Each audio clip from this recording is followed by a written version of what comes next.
daawwaa Ameen.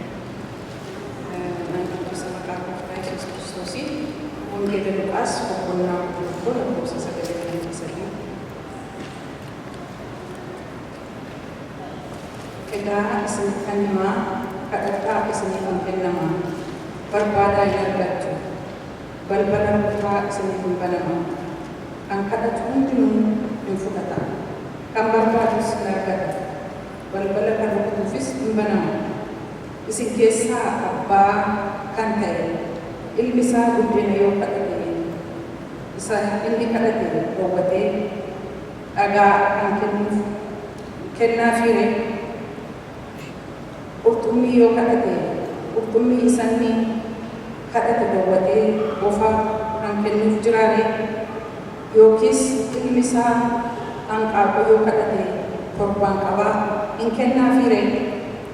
Egaa isin namoota taatanii utuu jirtanii ijoollee keessanii kan kennaa gaarii kennuu erga beektanii abbaan keessan inni waaqarraa immoo hammam isa caalaa warra isa kadhataniif hafuura qulqulluu kennaa jedhe.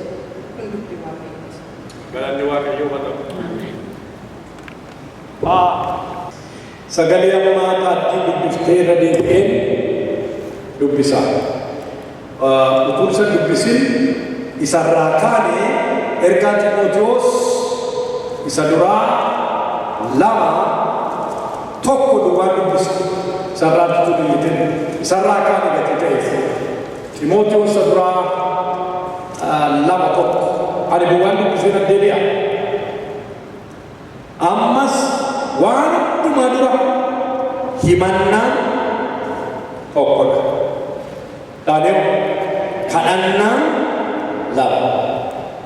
Sadaffaan warra kaaniif dubbachuun 3. Galata dhiyeessuunis Waaqayyo biratti nama hundumaaf akka godhamuuf nan gorsaa. Maalidha? Deebinaa himannaa se'aaftamii himannaa kadhannaa warra kaaniif dubbachuu galata dhiyeessu harragaa himannaa fidheerra torban sadii walitti aansinee sirii saandee waa'ee himannaa barra harra waa'ee kadhannaa barraa kadhannaa jechuun akka gooftaan keenya Yesuus Kiristoos dubbatetti gosa sadiin kaa'e iddoo sana dubbifametti maal jedhee kaa'ee egaa isinitti hima kadhadhaa isiniif kennama barbaadaa in argattu balbala rukutaa isiniif banama waan sadii mee jedhame maa ishee kadhadhaa in argattu kadhadhaa isiniif kennama taanee barbaadaa in argattu inni jalqabaa kadhadhaa isiniif kennamaadhaan inni taalu barbaadaan argattu inni taalu immoo balbala rukutaa isiniif banama kadhanna. Abbaa bara bara sagalee inni jiraata inni dabarre si biraa maddaa waaqtiin laftiin darbaa sagaleen nu garuu hin darbeetti sagaleen hin dabarre sagaleen jireenyaa si keessaa ba'a namichi sun gooftaa naa oonkoo hin fayyaa hin joorin aasuma dhaabadhu sagalee kee dubbadhu jedhe gooftaa Yesuus Kiristoos galgala kana jireenya samaddana jiruun sagaleen kee waaqarraa nuuf dhufu ana biraa wantoon jiru si bira garuu sagalee jira sagalee jireenyaa jira sagalee du'aa kaasuu jira sagalee isa naafate utaajiru jira sagalee isa dhukkubsate fayyisu jira sagaleen kee si bira nuuf dhufu maqaa Yesuus Kiristoosiin sagalee jiraataa nutti dubbadhu nussi dhageenya nu gargaare maqaa gooftaa Yesuusiin ameen. Mee ameen. Egaa kadhadhaa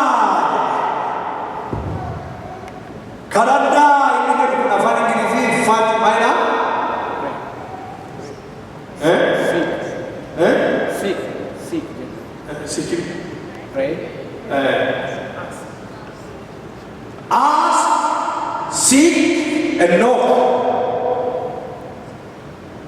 Maal kadhadhaa jedhu maayidha? Ask, it will be given to you. Seek, you will find. Knock, it will be open for you.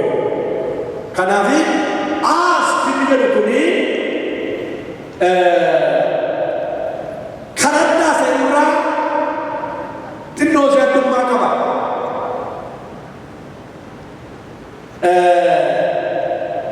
Asking comes from intimate relationship. Intimacy ni jiru taanaan namni hin gaafatu.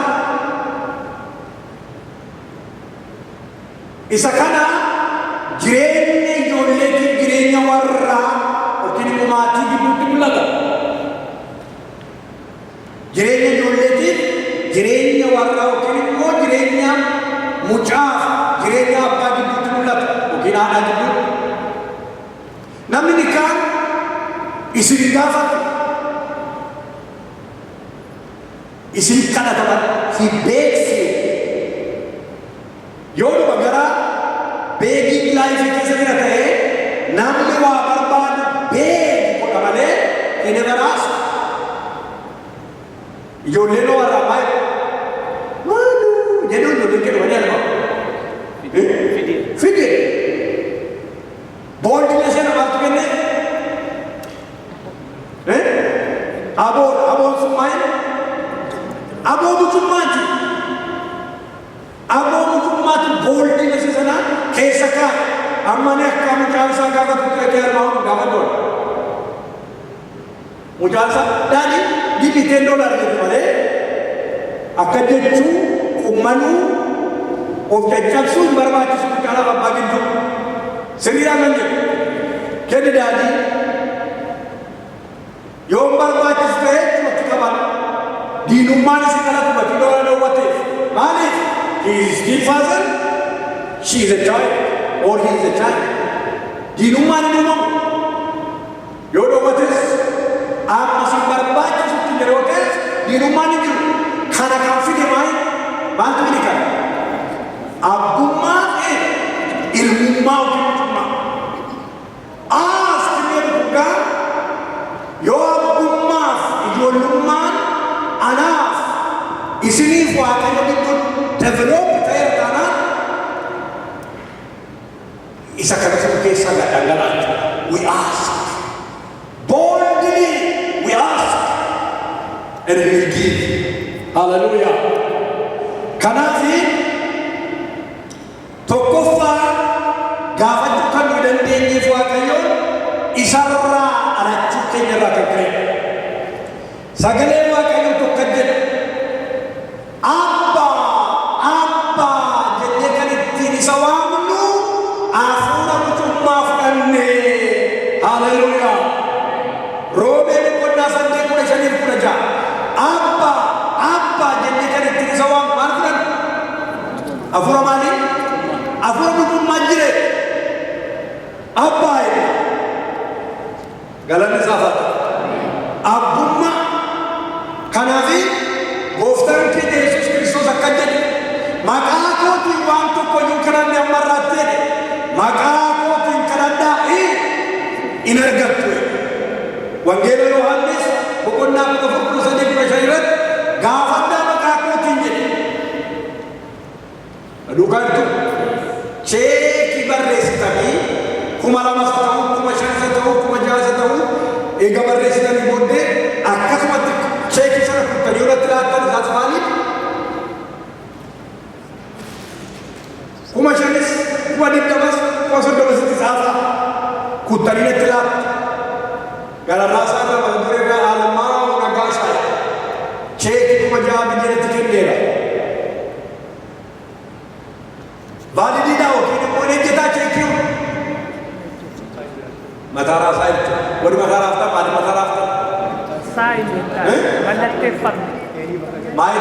Hin mallatteeffamne. Hin mallatteeffamne yookiin immoo hin farramamne yookiin hin mallatteeffamne. Kanaaf sagararraattis barreessitanii gajjallaatti Kan inni kaa'u almaa jedheeti kan jilaan nyaanni godhee ol barrame dheera keessaa waan barbaade keessa baasa. Maqaa kootiin amma ammaatti maayyoo kadhadhe kadhadhaa maqaa kootiin jedhe isinii kennamaa jedhe. Ameen. Dhaggeeffata baay'isa godhatan har'a ijoollee keenyatti uwwisuun ijoollee keenyatti kophee gaarii gaa'u ijoollee keenya waan baay'isa nyaachisuun inni kun oolmaadha. Oolmaa olaatiif ijoollee ala.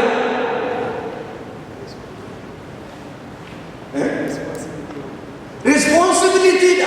Responsibility warrummaa abbummaa fuutummaati. Malee gaaf tokko naa deebisa jettanii miti. Gaaf tokko naa deebisa jettanii miti but invest on your child. Not only child, on your children. You invest. Oriinis hin mararu kophee dhannaan luqqiftanii bittu. Suree dhannaan luqqiftanii bittu. Maaliif? Why do you invest your money on them? Maaliif?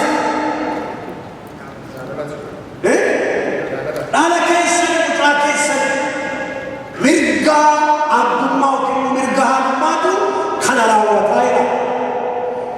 Waaqayyo dhaladheerra taanaan ijoollee waaqayyooti taanaan waaqayyo kun gochuudhaaf hin dirqisiifama. Mee ameen? Ijoollee isaatti gadi taaneef mucaa isaatti gadi taateef sii godha waaqayyo. Hin kenna.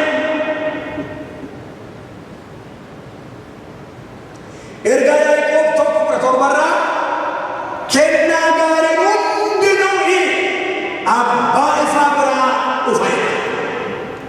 Kennaa gaarii hundinuu abbaa isaa biraa waaqayyo waaqa jiraataa biraa dhufa.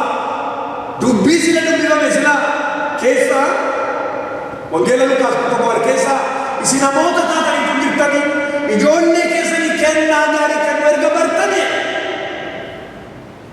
inni waaqarraa abbaan keessa nooreeyye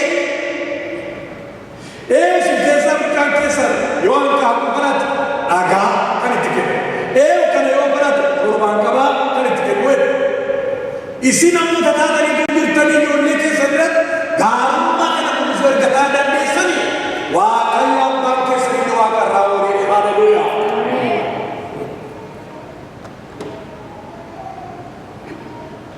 Waaqayyo dhaladheerra taanaan waaqayyo dhaladheerra mirgi waaqummaa abbummaa mucummaan anaaf waaqayyo kee gidduutti ejjeta taanaan kan isaa kan ta'een muudamu kan isaa kan ta'een guutamu yeroo hundumaa ejjeta amma dundumaa maarriitti ejjeta dhugaadeen. Kanaafi erga nuyi namoota taane ijoollee keenya kana gochuu dandeenye inni immoo caalchisee godhaa jechuudha. Iyyaara tooteetti gara gaafa jalqabe Roomee 8:32 inni ilma isaa Yesuus Kiristoosin nuu kenne waan hundumaa immoo isaa wajjin nuu kennuudhaan hin kennu maqaan isaa eebbifamu. Tokko gaafachuu kan nu dandeenye inni jalqaba maaliidhaan jedhe isarraa dhalachuu gati dandeenyeef jedhe. Lammaffaa kaafachuu kan nu dandeenyu yookiin kadhachuu kan nu dandeenyu gaafachuu kan nu dandeenyu gaatii sararaan duwwaa miti. Tokkummaan nuuf ijoollee keenya gidduutti qabamee rileeshnshiippiin keenya sirriitti jira ta'ee duwwaa hojjeta. Relationship abbummaa fi ilmummaa hin jiru taanaan tokkummaan abbummaa fi ilmummaa hin jiru taanaan hin ejjetu waan nama jedhee hin jiru. Dhugaa jechuudha.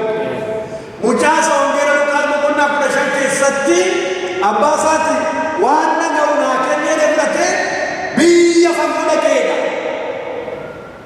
Biyya fagoo isaa deemee achi dhaqeetii gaalamoota wajjin walitti fixee mul'uun godhee isa booyyee nyaachuudhaaf hawwatu beeka.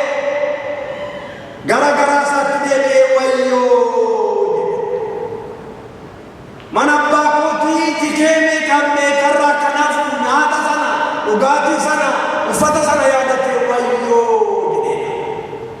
waan isin gaafadha. Mucaa uleetti waamama biyya dhaqe sana keessaa.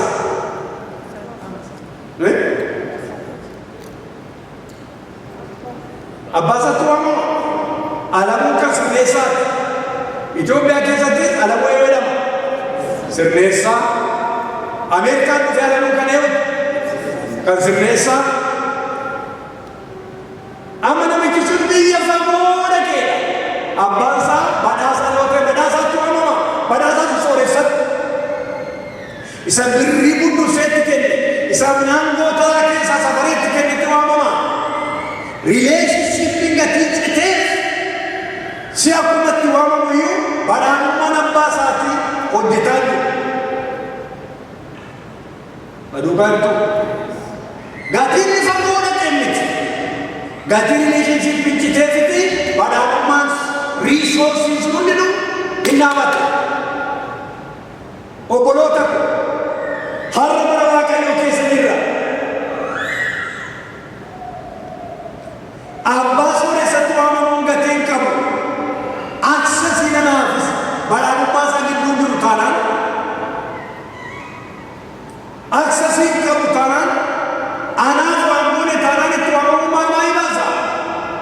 Mana Waaqayyoo keessa kan jiraatan Waaqayyootti kan waamaman jireenya deegummaadhaan kan rukutaman hiyyeessota baay'eetu jira mana Waaqayyoo keessa. Waaqayyo kana nu waamu.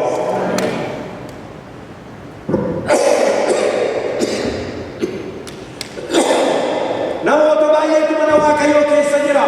Isatti waamamu garuu deegota. የተበዘበዙ የተዘረፉ ምንም የሌላቸው mana Waaqayyoo keessa guutamanii ba'an. Kun deegummaa sagalee. Wantumaan guuteedha. Gootaa Waaqayyoo guutuudha dha macaafa qulqulluun. Lagni Waaqayyoo bishaaniin guutuudha dha. Guutuu ta'etu jiru aksesii kan nu hidhamneef relationshippiin keenya laafee gadi jiru aksesii qaba. Zerizelloo waan baay'ee qaba Waaqayyo waan ittiin guutu.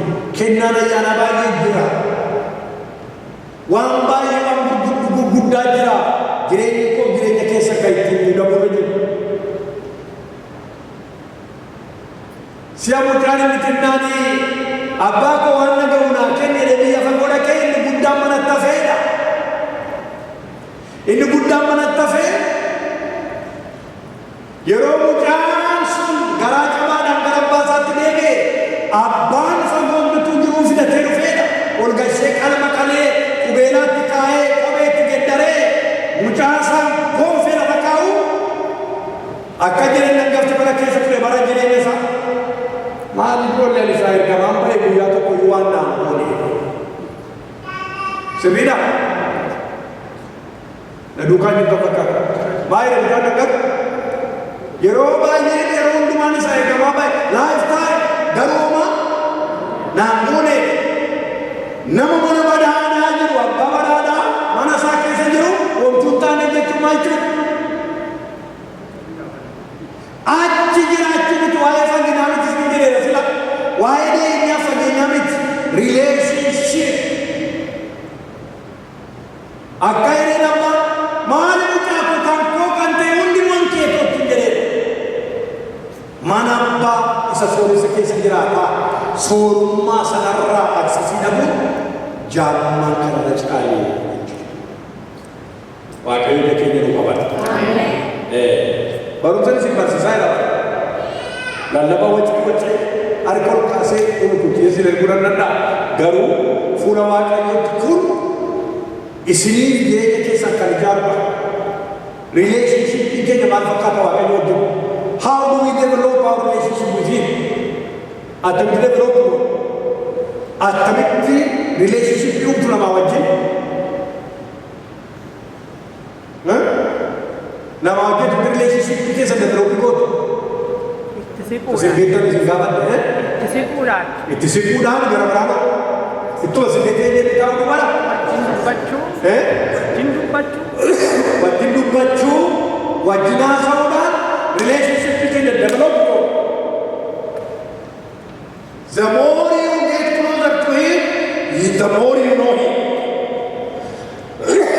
waaqayyo wajjin kadhannaadha dubbii isaa jiraataadha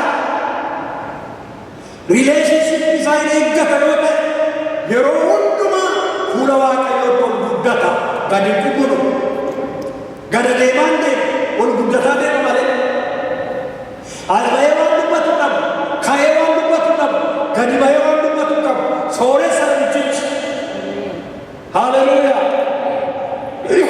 riisoorsii waaqa irraatiin hin guuta keessaa dubbii waaqayyo waaqa jiraataadhaan guutuu ta'a jireenya isaa kadhannaan ol ba'ee gaggalagalcha dubbadduudhaan ol ka'ee dubbata gara biraas kennaa ayyaana gara biraan baay'ee guutuu jira kanaaf duwwaa keenya hin taane jechuudha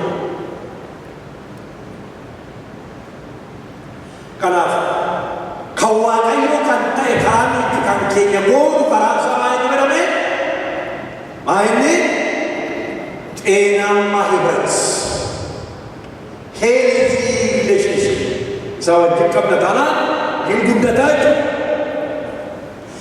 relationship immoo kan ittiin develop goonu kadhannaadhaan dubbii isaatiin hin isiniin jedhe mana keessan keessa teessanii dubbii jiraataa kana wajjin wal quunnamtoo ta'e jilba keessanii fuula isaa dura hin jilbeenfattoo ta'e yeroo hundumaa relationshippiin keessan gooftaa jiraataa wajjin kan cime ta'a biyya waaqarratti hundoo biillee orman taatanii biyya waaqaas gaafa deemtan isaa wajjin itti jechuudha kanaaf tokkummaa keenya kan cimsan dubbii isaatiif kadhannaadhaan cimsannaa jechuudha yeroo dubbii isaa qayyaman yeroo kadhannaadhaan jireenya keenya develop goonu ija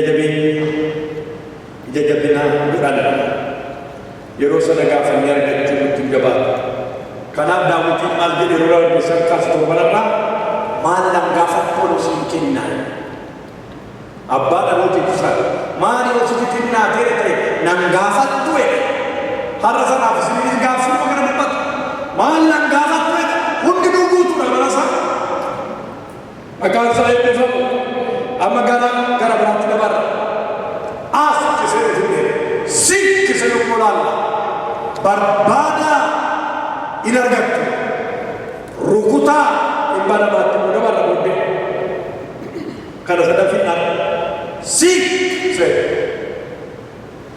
barbaada jedhamu meejalaa hojii keessa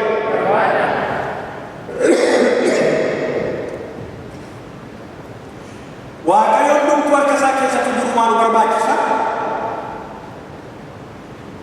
barbaadu wanta yeroo fudhatudha it requires time diriirii sabate sana yaadattu wangee Luqaas 15 keessatti dubartittiin mana ibsaa ibsatteedha diriirii mana keessatti bade ibsaa ibsattee mana ishee kadhattee gonfooftee itti teessee barbaadde hin barbaadde barbaaduun yeroo gaafata barbaaduun enerjii gaafata humna gaafata seek you will find it seek maaliif nu barbaachisa ree qabaa'u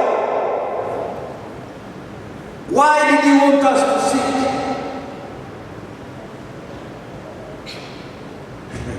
tokkoffaa kennaa sanaan tunuu guutin konteenarii nu qopheessuu barbaada waaqayyo obsattiin wanta kanatti sana baattu ayyaanattiin isa kanatti sana baattu si keessatti develop godha in the process of seeking you seek today you sought last week you sought last year and then you continue to seek addosi kopesa waaqayyo obsan qabu seek gochuu obsa si keessatti develop godha halka deessa tolan gaafadhe noon dide meerere orisin jiru meerre yeroo si obsaaf kadhattanii waaqayyo obsa follosse sin kennu harshaan Adukaan tu yeroo isin obsa kanattan obsa maaliif godhu jedhu isiniin kennu dhaame isiniin kennu maaliif isiniin kennu Waaqayyo yeroo hundumaa paakeejii namaa kennu malee qonxoree waa isinitti kennu Waaqayyo obsa kanatti taanaan immoo wanta obsa fudhachiisu sii kenna Waaqayyo haala masaa wanta obsa si dhowwu keessa si kaa'ate maal tireensi gochuudhaaf obsitti tireensi gochuudhaafiti wanta obsa si fudhachiisu keessa si kaa'a ol kaaltee gad kaaltee ol kaaltee oluma cabbattee gaduma cabbattee yeroo inni fidu hin jirtu tachi you see konteenarii qopheessiru jas jettee obsaan baachuu dandeessa gawaa kana haa fideesi keessatti dhangalaasa gawaa kana diinummaa fakkaata diinummaadhaaf kun ta'e siinsi ijaara Waaqayyo siinsi ejjeta Waaqayyo siinsi qopheessa Waaqayyo beekamee kanaaniti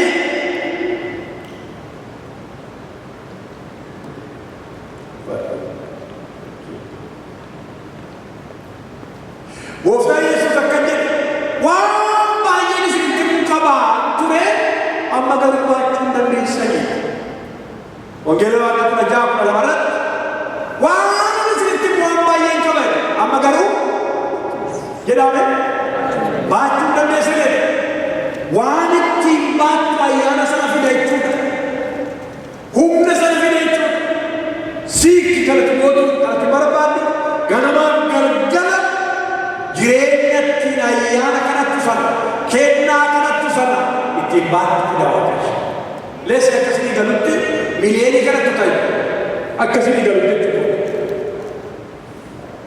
miliyoonii tokko naa kennu taanaan harma kadhattanii hoo miliyoonii jettee anaa yoo jedhee miliyoonii sitti kenne addam goota miliyoonichi dhattee maal jechuuf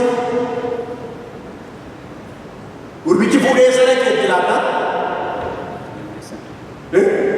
inni sila dubbanne dhaqee maali wajjin jedhe dubbata gaallamootaatti sirrisanii dheedha hin mancaasoo akkasii galuu jedhe kana namni kana miliyoonii duwwaa miti akkasii galuu jedhe kanaaf utuu miliyoonicha sirritti kennin jireenya miliyoonii sana baatu asitti ijaara Waaqayyo ameen ameen jireenya miliyoonicha baatu yeroo miliyoonii dhufu snapping fuudhe maaliif yeroo kwaakwaatu sana yookiin immoo yeroo isa barbaaddu sana du'eera jireenya kee inni qarabee kan baasee waan gara biraatti furfursuudhaaf ariifatu sun hin jiru yoo inni sitti kennes ulfina Waaqayyootiif taa'ee sun jechuudha. Ameen. Ameen. Kan isin galuu jedhe kadhanii gara jireenya keessa baaroogaa kumaanaa addisuu wayii qanjabiyaan horii ellemere Yesuus qalqalloo moofaatti wayii haaraa namni gaditti naqu jiru jedhe sababni isaa qalqalloo moofaatti wayii haaraa yoo gaditti naqanii hin dhoofne kanaaf wayii haaraa maalitti naqu qalqalloo haaraatti naqu jedhe Yesuus qalqalloo moofaatti gad naqa jireenya addaamitti gadi naqa taanaan jireenya moofaatti gadi naqa taanaan jireenyi moofaan wayii haaraa dhufu sakkaratti sana baachuu danda'u hin dhoofne Yesuus yaa fadhannoo adda hin danda'u kanaaf sira konteenerii nu qopheessaa kanaaf akkamiin sitti godhu Roomee 8:1 hafuurri Waaqayyoo si keessa yoo jiraate namummaa keessan isa du'aa kanaa jireenya kennedha. Ameen ameen.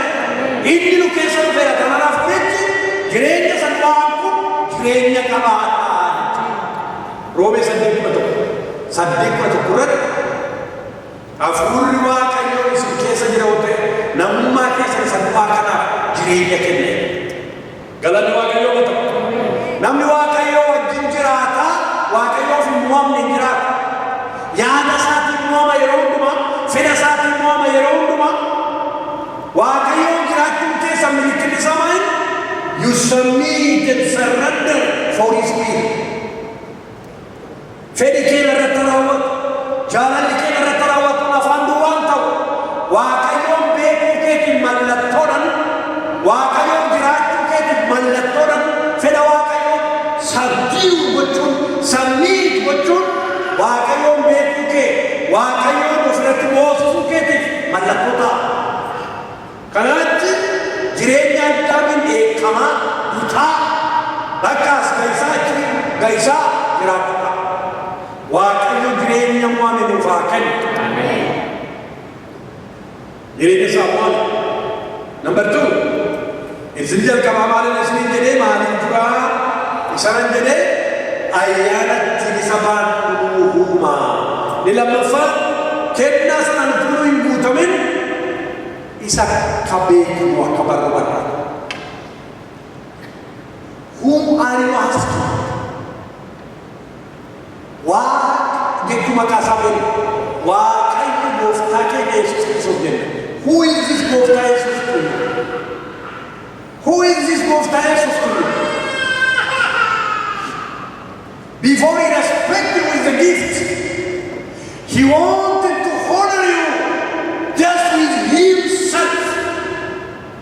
Ofummaan masaatiin si kabaju si ulfeessuu barbaadan, kennaa sanaan si kabaju, kennaa sanaan si kabadura, ofummaa isaa si gashee si kabaju barbaada Waaqayyo. Nuuf haa ta'u. Duraan dursaa mootummaa Waaqayyoo barbaadandaa hundinuu itti isinii dabalama. Duraan dursaa kee isa barbaadaa inni kaan dabalata itti isinii dabalama abbaan gammachiisa. Hiika isaa miti sammuufaa. Duraan dursaa mootummaa Waaqayyoo barbaadandaa wangeela Maatewos 6:30 hundinuu itti isinii dabalama. Hundinuu. It will be added to you. Meejarii jira jechuudha. Ati meejarii kanatti jechuudha. Ni kaammaan dheeraa it will follow. Hin hordofee dhufachuu mana kee keessa, jireenya kee keessa, gaa'ela kee keessa tokkumni isa Waaqayyo. Jireenya kee keessa tokkumni isa Waaqayyo. Gaa'ela mataan miilli isaa bade jiraachisa. Bultoo mataan miilli isaa bade keessa siin galchu Waaqayyo. Sirraadhaa Waaqayyoon isaati. Ameen. Sirraadhaa. Humni Waaqayyoo mana kee irratti hojjetu taanaan hin eeggattu. Maaliif? Ask yourself. Humni Waaqayyoo irratti hojjetu tura jira. Mana keenya irratti hojjetu, jireenya keenya irratti, bultoo keenya irratti hojjechuu tura jira humni Waaqayyoo. Ameen. Maqaan isaa eebbifamu. Haala sana sirraa rukuta. Wanta challenge si godhu, challenge godha Waaqayyo. Ameen. Baatiliin isirratti manu, waraana diinni isirratti manu, Waaqayyo mataan isaa waraana irratti manu. Ameen. Ati immoo jiraata nagaadhaan haleluuyaa. የልጆች ሰላም የበዛ ይሆናል። Waaqayyo nagaan ijoollee kee kan baay'ate ta'a. Nagaa kan si qabsiisu, nagaa kee kan jedhu, mana kee kan jedhu hinaa Waaqayyo sirraa. Sittoon hin galu mana keetti jira beekaa fageera. Kanaaf ask yourself, am I a child of God? The Almighty God of heaven and earth. Am I bowing down for Him? Where is He in my life? Jetta sanaan here I am. Hallelujah. Asan jira na Waaqayyo. Amen. Asan jira sunna jedhu Waaqayyo. Amen. Asan jira. Nama jiru jireenya kee. Hin bushaawu jireenya kee. Isin soogidda biyya lafaati. Isin ibsaa tulluu taatan barraata. Dukkanan taata. Soogidda isin jedhe bushaan taata. Waaqayyo isin busheessu jechuudha. Kanaaf ask yourself. Mana keessa keetti gaafadhaa kana. Where are you? Where is He? Kanaaf akkati barbaaddisu godhu. Kanaaf akkati barbaaddisu godhu.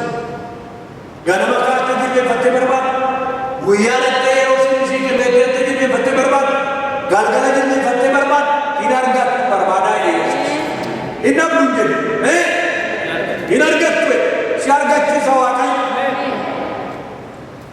Kanaaf duraan dursee kennaa sanaan si jaamsuun barbaada. Ofii isaatiin si guutuu barbaada. Namoonni duraan dursanii isaan qabaman gufuutti ta'ee kiyyootti ta'eera. Sagalee Waaqayyo kiyyootti ta'e gufuutti ta'eera. Wangeela Maatewos 13:22 kan yoo ilaaltan namni sanyii iddoo fuudhee yaadatu 22 qabe na sanyii iddoo fuudhee yaadatu tokko karaa qarqara bu'e tokko qoraattii keessa bu'e tokko dhagaarra bu'e tokko lafa gaariirra bu'e inni lafa qarqara bu'e simbirroo fudhannate simbirroo seetanaayi isa qoraattii keessa bu'e hidhame si'ayyuu Yesuus maaliin jennaan badhaadhummaa biyya lafaa kanaatiin hidhame. Agartanii duraan dursee isaan si jaamsa taanaan isa sitti kenna taanaan jaamteetti fudhata. Waaqayyo jireenya keenya keessatti ofii isaatiin marcuma tolchuu barbaada Waaqayyo. Teessoo laphee keetii, teessoo garaa keetii ofii isaatiin gochuu barbaada Waaqayyo. Ameen. Teessoo sanarra homtuun taa'in ilma Waaqayyoo irraa kadhata. Teessoo laphee keetii, teessoo doonaaltummaarra Yesuustu jira taanaan, Yesuustu ta'a taanaan hundumti nu isa jilbeeffata. Hundi nu isa gajjallaatti hiriira jechuudha. Mana kee keessatti, jireenya kee keessatti. Haalleluuyaa. Obboloota kana Kiristiinaan kana jireenya caamjara kan jedhu kanamu jireenya jiraataa ask yourself where is Christ? Nomiyaa sitti tolaa Yesuus. Si'a karaa deemtu sitti tolaa, si'a baatu sitti tolaa, si'a gatu sitti tolaa, si'a pileenii keessa teessu sitti tolaa, si'a jiruu keenya sitti tolaa, kolfaa, taphachaa, faarfachaa isa nutti qabaatee galteetti. Amen. I lived with him more than 40 years. Takkaa guyyaa tokko boorii dinatti taane Yesuus. Amen. Hallelujah. Warati yeroo hundumaa sirsinni jireenya ho'aa, jireenya qabbanaa jedhamu jireenya ho'aa si jiraachisa bira Waaqayyo. Amen. Kolfaa, si taphachiisa, si geggeessa. You never be bored. ወዳጃችን ነው፣ ቅርባችን ነው፣ ጓደኛችን ነው፣ እናት አባታችን ነው። ከዛ ሁሉ ይበልጣል። ከነ ሁሉ ማለት አለ ኢየሱስ። ሃሌሉያ። ከናፉ ብሎ ተቆ ጅሬኛ ኢንቲሜሲ ጅሬኛ ሪሌሽንሺፕ ከብ ሰውጅን ባኔ ገለታና ሚያታ ጅሬኛ ቆራቲ ሁኔና ባናንማ ቢለላ አንጀላ ካይ ሁኔ ነሙዳ ወንጌል ማርቆስ ወኩና አንድ እንደሚተቆ ከበ ወንጌል ማርቆስ አንድ እንደሚተቆ ከበ ነምቻ በዳና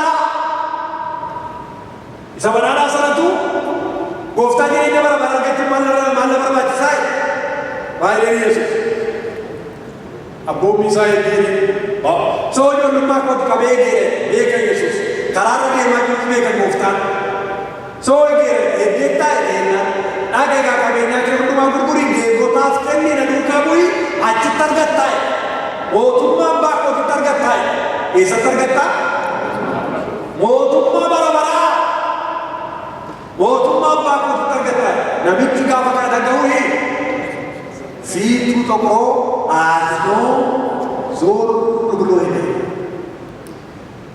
agar tani topiki ta Yesus agar tani orang tahu kisah itu agar tani orang mana tahu motumma Waaqayyo ganun tidak pencingki katai gaadhi qaalii keessa galuu dhawayya darbu dhawayya agar tani gaddii fuulli isaa gurraacha'ee galagalchuu sila baay'ee abboonni Waaqayyo eegee nama Yesuusin hunduma isaa eegee amma garuu jireenya isaa irratti bu'ee kan jiru maal horii yoomee jedhee eegeeree maal mana waaqayyoo keessa warri jirtan obbolootaan walitti ta'a asraata mana waaqayyoo kennaa waaqni kennirraa nyaatina gara fuulduraatti barannaa sana waan arfan tokko jira kennaa arfan tokko jira mana waaqayyoo keessa dubbisaa keessa kan jiru yeroo baay'ee jireenya keenya horiin jaalalli horiin hidhuudha jireenya namaa akka namni jangulanne akka namni gara fuulduraatti tarkaanfanne hidhidha obboleessa tokko jira duukaan hojjetaa hongeelaati nanti kan jireenya isaa yeroo hundumaa gaafa installation kolee jira mana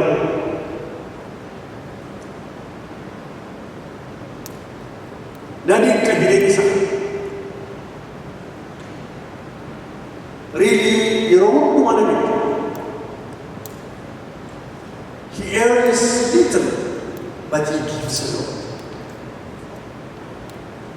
waldara jiruu maamuddoonni qoraa kwete yeroo hundumaa hongeela irratti dabarsaa garuu kennaa hundi isheen kenneeti asraata koo kurnaffaa dhibba sadii nyaatataan ammee kana ajaja seeri beektan jechuudha yeroo beekuma seera akkasii kana kuma nyaattu jettoo ta'e beeka laata dhibba tokko laata inni garuu dhibba lama lamaan saafaa kuma tokko nyaataa soo maanguddoota keessa walitti siqaadatti fiiganii yeroo baay'ee ceerchiin qabu nam lama luuba moo akkaataatti jiraattan yeroo akkataa irraa isin gaan jiruun eessaa fidanii laattunaan isa keessaan jedhe duyuunuu naan jedhanaan immoo amma nan kenne caalaa deebisinaa kenna waaqayyo ameen ameen warri sameeffatan akkasii qaba sinkisaarsu waaqayyo si kasaarsuudhaaf hundaa kennisni jedhu innoo waaqarra kan jiru lafarra kan jiru hundinuu horii kooti horii waaqayyooti ameen ameen jettani horii kooti garbichaaf gootaatu kottaa qabeenyaa keenya lakkaannaa jedha garbichaaf gooftaatu naan gooftaanii jalqabni garbichaa gaala dhibbatan qabanya bushaayee dhibba sadii qabanya kana dhibba jaha qabannaan karaa gooftaa gara jalqaba garbicha siin fakkaatu qabeenyaan kun nagarta siinan qabanya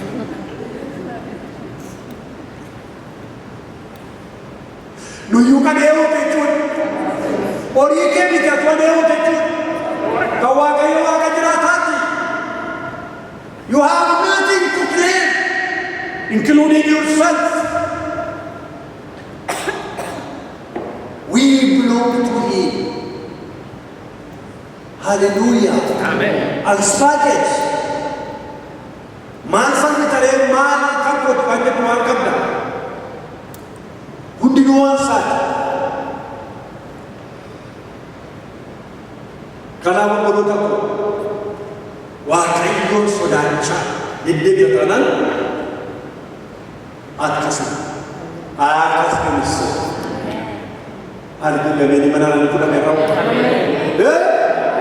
ameen ameen sinkansas waaqayyo sadaffaan sadma I know the time has gone but I have to finish the sermon under this issue or topic sikkise maal barbaachisa sadaffaa sajalqabaa maaliif jedhe konteenerii nu qopheessu hin jedhe lammaffaa kennaa dura ofsi barsiisu barbaada sadaffaa adda baastee akkati gaafatu barbaada adda baasu ni adda baasu jedha waaqayyo nu eebbisu waaqayyo nu eebbisu waaqayyo nu eebbisu maaliif siin eebbisu maaliif barbaada fayyaadhaan immoo riisoorsii horiidhaan immoo kennaa ayyaanaatiin immoo maaliif akka ishee eebbisu barbaada just identify wangeela maatii boqonnaa sagal keessatti jarreen jaamaa lamatu gara manaan taa'uu dhaqanii maaran jedhan nu maal jedhan እና ማይሬ maal akkan isinii godhu barbaadu daaduu fiinoo hin beeku ture fiinoos jaamannatti maal akkan godhu barbaadudha arguudha argaa ilaalaa garagaraa haleluuyaa ameen adda akkati baafuu barbaada adda baasuu gaafa yoos waaqayyo kee kadhannaa kun dhagayeetta adda baas na eebbis maali adda baasuu gaafa macaafa moototaa duraa sadii masanitti salamoo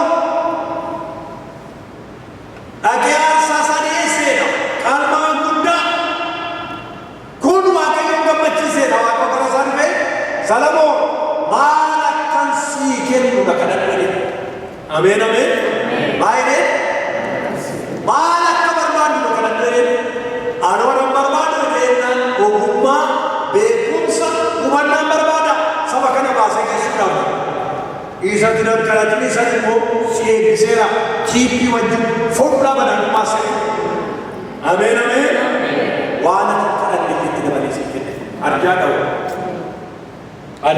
adda baasa maal akkan sii kennu barbaaddaa ijaaba sana macaafni qulqulluun waan isin barbaachisu hundumaa beeka hin kenne jira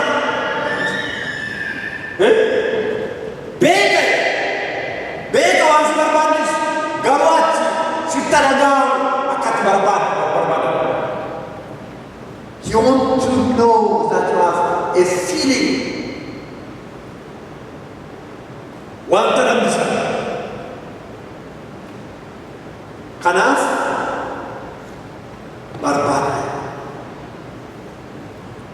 siik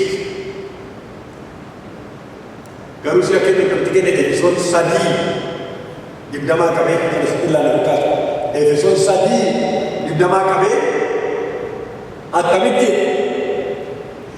kan minaminoomna kan minnaasiroo ijjii gaafatu isanu yaadduuf isanu kadhadhu guddaa safara malee caalchisee nuu kennaa ameen ameen maaliin maal caalchisee isanu yaadduudhaan isanu kadhadhuudha isanu kadhadhuuf isanu yaadduuf safara malee guddaa caalchisee nuu kenne ameen haleluuyaa safara malee caalchisee guddisee si kenna waaqayyo quunnaa tokko kanatti yoo ta'e quunnaa dhibba mana keetti naqa waaqayyo maqaan isaa iddoo barabaraan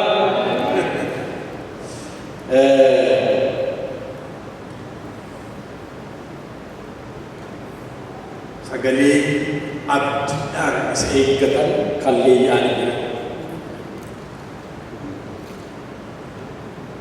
gabaabatti hojii ergamootaa boqonnaa tokkoo lakkoofsa 4 qabee abdii abbaan kosbii kennee amma argattanitti eegaa ammuma kennitu danda'u akka nu eeguu barbaada Eeliyaas bokkaan hin roobaa jedhee awwaaji labse waggaa sadii walakkaa booddee tulluu Qarmeliyoos ol bahee guutti kan gargaartuu isaatti illee gadi baay'ee ittiin duumessa laalee injiru jedhee jedhu jilbeenfatee jira sagalee waaqayyoo meera kiraa lammaa jedhu injiru jedhee jedhu naqa jaadeen deebi'ee injiru torbaffaa irratti si jedhu waan tamma barruu namaa geessu duumessi tokko galaanarraa ka'ee galateeffatee jira duumessi bokkaa manni baanne samiin kun gurraacha'ee roobutti ka'e maqaan waaqayyoo ulfaate akka eenyu barbaada toloo miti ansa akka sin eegdan barbaada akka nu eegne harkaan nu barbaada har'a abdii kenname turtee gaaritti attamitti aasii godhaa irra turtuutti gaafataa irra attamitti siiki godhaa irra kunna barbaadaa irra woqoofneerra hundi dhuguu ture deebi'eerra faayidaalee kalmaan innaa kudharsee Farfanarra Nok Sebraga Wakayu Sakati Nagini Fayes. Amen. Karena Wakayu.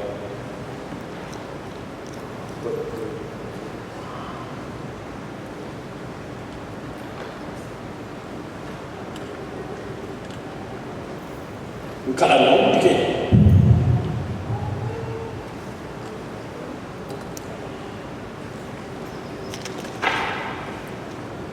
Bentuk kayaknya mata kayaknya dari kabarnya biwa kayu berkayaknya fe kesaknya sati nama dirinya hafaknya sekarang berdiri akan biwa kayu kadaju berbadu akadandi Waqawun tudubbate Waaqayyotti nafe kaleessa akkaataan ittiin kadhannu tariitii toorarraa ceerata har'a garuu Waaqayyotti dubbateera isa waa'ee kaleessaatti Waaqayyo gatii nu baasisu isanii kana booddee dhageenyee ittiin jiraachuudhaaf dadhabnuttiyyuu nutti hir'isa malee Waaqayyo isa dhageenyeen jiraachuu akka dandeenyu ayyaana isaanii qabaa'isu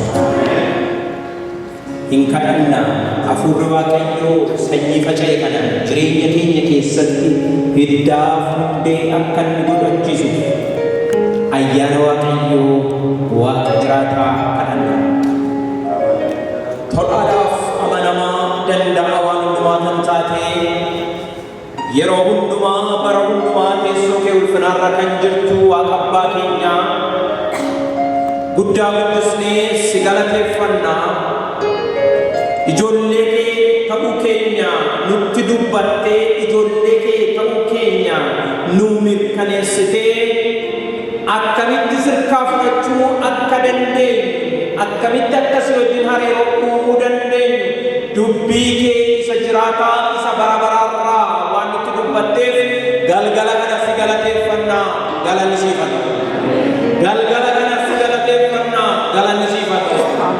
Jireenyi keenya inni karaarraa ce'e gaaffiin keenya inni toorarraa ce'e tooratti deebi'ee abbaa waan nu barbaachisu sirkaa fudhachuu akka dandeenyu duraan dursinees barbaaduu akka dandeenyu dubbiin kee inni dhugaan galgala kana gaarota irra qaxxaamuree nutti dhufeera maqaa Yesuusiin lapheen keenya haa banamu isa dhageenyeen jiraachuudhaaf lapheen keenya haa banamu garaan majii kee maqaa Yesuusiin kan jiidhe haa ta'u dubbii kee dhageenyee dubbii keetiin jiraachuun ifa biyya lafaa taanee ifaan deddeebi'u soogidda biyya lafaa taanee soogidda ta'uu akka dandeenyu maqaa Yesuusiin ayyaanni kee nurratti dhangala'u golli kee si beekuudha golli keenya si beekuudhaan haa eebbifamu tarkaanfiin miilla keenyaa si beekuudhaan haa eebbifamu galgala kana Waaqayyo galanni siif haa ta'u